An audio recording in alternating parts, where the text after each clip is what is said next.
या हुसैन या या हुसैन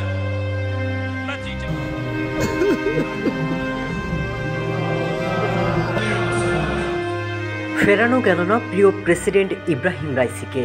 বিমান দুর্ঘটনায় নিহত রাইসিকে তাই তো শেষ বিদায় জানাতে তেহরানের রাস্তায় এই লাখো মানুষের ঢল। চাপা কান্নায় ভাসছে গোটা তেহরান। হাই হাসান হাই হোসেন বলে উঠছে কান্নার রোল।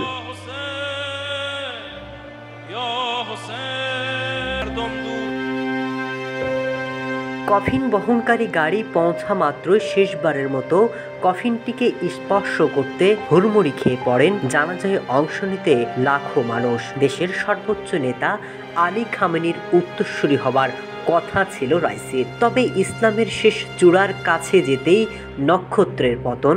খামেনির ইচ্ছে ছিল তার মৃত্যুর পর রাইসি হয়তো তাকে বিদায় জানাবে, ইসলামের আইনে ইরানকে পরিচালিত করবে। তবে সেই রাইসিকেই বিদায় জানালো খামেনি।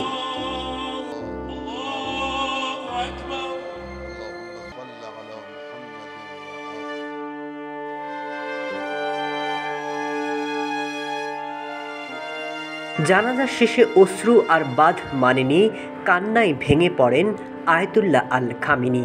রাইসিকে শেষ দেখা দেখতে শত মাইল পাড়ি দিয়ে ছুটে এসেছেন কেউ কেউ, কারণ রাইসি শুধু প্রেসিডেন্ট নয়, ছিল ইরানিদের আবেগ আর অনুভূতির আরেক নাম।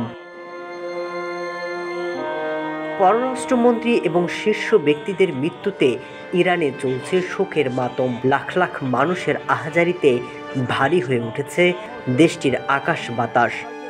ইসরায়েল বিরোধী কঠোর অবস্থানের জন্য ইরানে বেশ জনপ্রিয় ছিল এই ইব্রাহিম রাইসি। এদিকে রাষ্ট্রীয়ভাবে ইরানে পালিত হচ্ছে 5 দিনের শোক। বিভিন্ন শহরে ইরানিরা করছেন বিলাপ। দেশ জুড়ে নিহতদের আত্মার মাগফিরাত কামনায় চলছে বিশেষ দোয়া।